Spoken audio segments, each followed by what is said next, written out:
অন্যদিকে আপনাদের সামনে এই মুহূর্তে তুলে ধরবো আসানসোল আদালতের ছবি, যেখানে উড়ো ফোনের জেরে বোমাতঙ্ক ছড়ায়। কোর্টরুম ছেড়ে বেরিয়ে পড়েন আইনজীবীরা। স্নিফার ডগ নিয়ে সেখানেও তল্লাশি অভিযান চালানো হয়।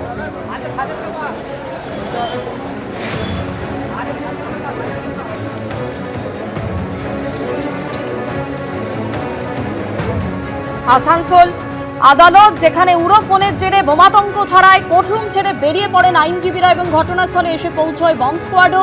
সেখানে তল্লাশি চালানো হয়, স্নিফার ডগ নিয়ে চলে তল্লাশি।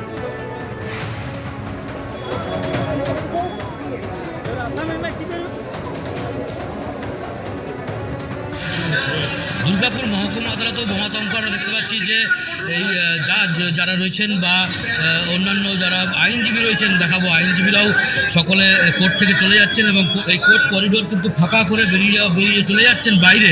এই বাইরে যাওয়ার যে রাস্তা, বাইরে বেরিয়ে যাচ্ছেন আইনজীবীরা, যারা ল ক্লার্ক তারা এবং কোর্টের যারা কর্মী রয়েছেন তারাও। এই দুর্গাপুর মহকুমা আদালতেও বোমাতঙ্ক যে খবর এসছে তাতে যারা ডিস্ট্রিক্ট জাজ তার কথা মতো এখানে কিন্তু আইনজীবীরা এই মহকুমা আদালতের যে এজলাস বা কক্ষ ছেড়ে বাইরে চলে যাচ্ছে। এখানে পুলিশের তরফ থেকেও কিন্তু এখানে সেই কথা জানানো হয়েছে, এই জায়গায় সার্চ হবে যে এরকম কিছু আছে কিনা। যেটা আসানসোল জেলা আদালতে যে ঘটনা ঘটেছে সেই একই জিনিস কিন্তু দুর্গাপুর মহকুমা আদালত। ক্যামেরা বিজেন্দ্রের সাথে মনোজ বন্দ্যোপাধ্যায়, এবিপি আনন্দ, দুর্গাপুর, পশ্চিম বর্ধমান। আসানসোলের পাশাপাশি দুর্গাপুর আদালত, যেখানে বোমাতঙ্ক এবং সেই আতঙ্কে জেলা বিচারকের নির্দেশে খালি করা হয় আদালত। তল্লাশির পর ফের চালু করা হবে আদালত। এই মুহূর্তে সেখানে একদিকে যেমন বম্ব স্কোয়াডের সদস্যরা রয়েছেন, অন্যদিকে পুলিশও রয়েছে, নিয়ে আসা হয়েছে স্নিফার ডগ। একইভাবে কিন্তু দুর্গাপুর আদালতেও তল্লাশি চালানো হচ্ছে। পাশাপাশি আসানসোলের ছবি আপনাদের সামনে তুলে ধরছি, যেখানে একটি উড়ো ফোন আসে, যে বোমা রাখা রয়েছে আসানসোল আদালতের ভেতরে, এবং তারপরেই কিন্তু আইনজীবীদের মধ্যে আতঙ্ক ছড়িয়ে পড়ে। ঘটনাস্থলে এসে পৌঁছায় বম্ব স্কোয়াড, পুলিশ এবং স্নিফার ডগ নিয়ে আসানসোল আদালতেও তল্লাশি চালানো হয়। দেখুন, এটা একটা মেবি এ হোক্স কল। আমি বলছি মেবি এ হোক্স কল, কিন্তু 11:30টার সময় চিঠিটা এসছে আমাদের কাছে যে এখানে কোনো একটা অর্গানাইজেশন যারা বলছে যে আমাদের কাজটাকে ডিস্টার্ব করার জন্য এখানে নাকি অলরেডি কিছু এক্সপ্লোসিভ ওরা প্ল্যান্ট করে রেখেছে। আমি অ্যাজ এ ডিস্ট্রিক্ট জাজ সবার সেফটি সিকিউরিটির জন্য একটু কোর্ট প্রেমিসেসটাকে ফাঁকা করেছি, যাতে করে বোম স্কোয়াড এবং যারা আছে স্নিপার ডগ তারা যেন এটা প্রেমিসেসটাকে ভালো করে সার্চ করতে পারে। এই জন্য আমি সবার একটু কোঅপারেশন চেয়েছি। আমি এই প্রেমিসেসটা একটুখানি ফাঁকা করেছি, জাস্ট করিয়ে বোম স্কোয়াডের সার্চিংটা হলে নর্মালসি উইল বি রেস্টোরড। একই সঙ্গে আপনাদের সামনে এই মুহূর্তে দু জায়গার ছবি তুলে ধরবো। একদিকে খাস কলকাতায় আদালতে বোমাতঙ্ক, নগর দায়রা আদালতে বোমাতঙ্ক, আর অন্যদিকে আসানসোল আদালতেও সেখানে উড়ো ফোনের জেরে বোমাতঙ্ক। পাশাপাশি দুই আদালতের ছবি আপনাদের সামনে তুলে ধরছি। একদিকে সিটি সেশন কোর্ট, যেখানে বোমাতঙ্কর ঘটনা ঘটে এবং তার জেরে আতঙ্ক ছড়িয়ে পড়ে আইনজীবী এবং মামলার প্রয়োজনে যারা সেখানে এসে উপস্থিত হয়েছেন তাদের মধ্যে। আর অন্যদিকে আসানসোল আদালতে একইভাবে উড়ো ফোনের জেরে বোমাতঙ্ক ছড়িয়ে পড়ে। নগর দায়রা আদালতের সামনে থেকে সরাসরি আমাদের প্রতিনিধি পার্থ প্রতিম ঘোষ আমাদের সঙ্গে রয়েছেন। পার্থ, এই বোমাতঙ্কের খবর পেয়ে সিটি সেশন কোর্টে দ্রুত পৌঁছে যায় পুলিশ। এখনো পর্যন্ত কি আপডেট রয়েছে তোমার কাছে?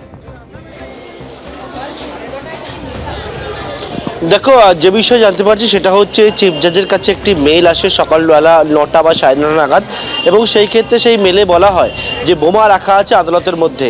এবং তারপরেই একেবারে আদালত থেকে ফোন গিয়ে পৌঁছায় হচ্ছে কলকাতা পুলিশের কাছে, লালবাইয়ের কাছে, এবং সেখান থেকে হেয়ার স্ট্রিট থানার বিশাল পুলিশ বাহিনী, সেই বাহিনী এসে পৌঁছেছে। পুলিশের উচ্চপদস্থ আধিকারিকরা তারা আদালতে এসে পৌঁছেছে এবং আসার পরবর্তীকালে কলকাতা পুলিশের বম ডিটেকশন স্কোয়াড, অর্থাৎ কোনো জায়গায় কোনো বোমা রয়েছে কিনা সেই বম ডিটেকশন স্কোয়াডের সদস্যরা তারা এসছেন।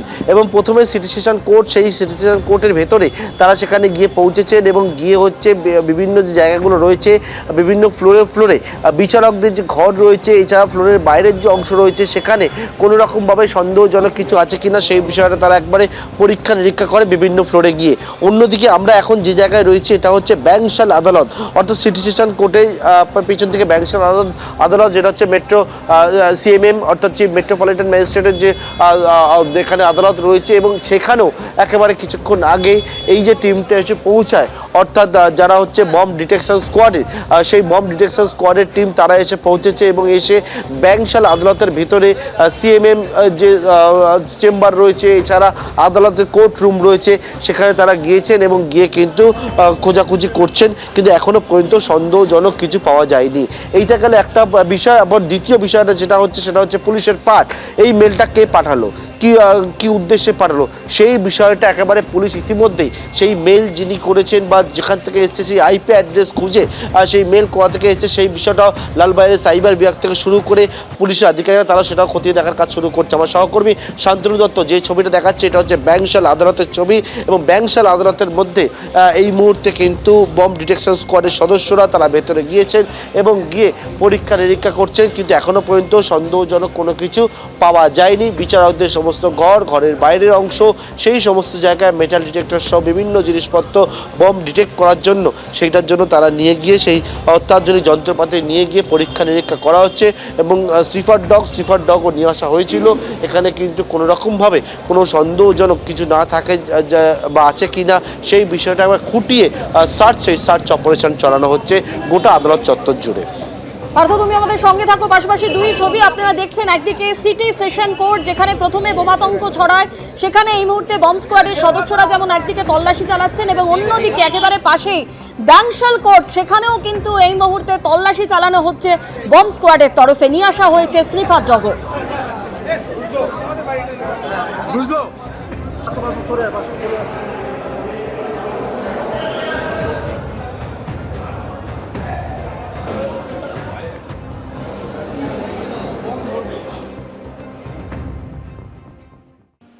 সুপ্রিম কোর্টের নির্দেশে ইতিমধ্যেই কাজ শুরু করেছেন বিচারকরা।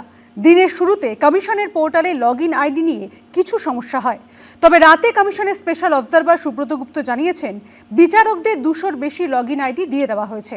ভোটারের এনুমারেশন ফর্ম থেকে নথি পোর্টালে লগইন করলেই দেখতে পারবেন জুডিশিয়াল অফিসাররা, এমনটাই জানিয়েছেন মুখ্য নির্বাচনী আধিকারিক। নজিরবিহীন পরিস্থিতিতে এসআইআর মামলায় বেনজির নির্দেশ দিয়েছে সুপ্রিম কোর্ট। ভোটার তালিকা বিশেষ সংশোধন প্রক্রিয়া দেখভালের সঙ্গে যুক্ত করা হয়েছে বিচার বিভাগকে। এবার ভোটারদের নথি যাচাই করবেন কলকাতা হাইকোর্ট নিযুক্ত বিচারকেরা। এই পরিস্থিতিতে সোমবার থেকেই লজিক্যাল ডিসক্রিপেন্সির নথি যাচাই ও নিষ্পত্তি করার কাজ শুরু করলেন হাইকোর্টের প্রধান বিচারপতি নিযুক্ত জুডিশিয়াল অফিসাররা, অর্থাৎ জেলার মুখ্য বিচারক, অতিরিক্ত বিচারকরা। সেই মতো প্রস্তুতি নেয় কমিশনও। সূত্রের খবর, নির্বাচন কমিশনের পোর্টালে প্রত্যেক বিচারকের জন্য আলাদা লগইন আইডি তৈরি করা হয়েছে। লগইন করার পর সংশ্লিষ্ট বিচারকের জন্য নির্দিষ্ট এলাকায় যাচাইয়ের অপেক্ষায় থাকা ভোটারদের তথ্য খুলে যাবে। সূত্রের খবর, স্ক্রিনের বাঁদিকে দেখা যাবে সংশ্লিষ্ট ভোটারের এনুমারেশন ফর্মের তথ্য, তার সঙ্গেই থাকবে ওই ভোটারের জমা দেওয়া সমস্ত নথি, আর ডান দিকে থাকবে এসআইআর প্রক্রিয়ার বিভিন্ন পর্যায়ে সংশ্লিষ্ট ভোটার সম্পর্কে বিএলও, ইআরও, এইআরও, মাইক্রো অবজারভাররা কি পর্যবেক্ষণ দিয়েছেন সেই তথ্য। সেগুলো সবই দেখতে ও যাচাই করতে পারবেন বিচারকরা, অর্থাৎ জুডিশিয়াল অফিসাররা। এরপর সংশ্লিষ্ট ভোটারের নাম চূড়ান্ত তালিকায় থাকার ছাড়পত্র দিচ্ছেন কিনা সেটা তাকে টিক মার্কের মাধ্যমে জানাতে হবে। পাশাপাশি বিচারকদের পর্যবেক্ষণ দেওয়ার জন্য থাকছে নির্দিষ্ট জায়গা। কিন্তু সূত্রের খবর, সোমবার দিনের শুরুতে লগইন করতে গিয়ে সমস্যায় পড়েন বেশ কিছু বিচারক। তবে বেলা বাড়ার সঙ্গে সঙ্গে কমিশনের তরফে সেই সমস্যার কিছুটা সুরাহা করা হয়। পোর্টাল অনেক জায়গায় আরাম হয়ে গেছে, মাঝখানে স্টার্ট হয়েছিল একটা টিদিং প্রবলেম ছিল, কিছু জায়গায় ওটিপি প্রবলেম ছিল, এখন অনেক জায়গা সলভ হয়ে গেছে। লগইন আইডি কি দেওয়া সম্ভব? হ্যাঁ লগইন আইডি দিয়ে দেওয়া হয়েছে। প্রায় 200-র কাছাকাছি লগইন আইডি দেওয়া হয়েছে। 28শে ফেব্রুয়ারি ভোটার তালিকা প্রকাশের কথা, সামনে পাহাড় প্রমাণ কাজ। এসআইআর এর চূড়ান্ত পর্বে এবার বিচারকদের ওপর রয়েছে লক্ষ লক্ষ ভোটারের নথির ফাইনাল যাচাইয়ের গুরু দায়িত্ব। সৌভিক মজুমদার, অনির্বাণ বিশ্বাস ও রুমা পালের রিপোর্ট, এবিপি আনন্দ। এবিপি আনন্দ, এগিয়ে থাকে, এগিয়ে রাখে।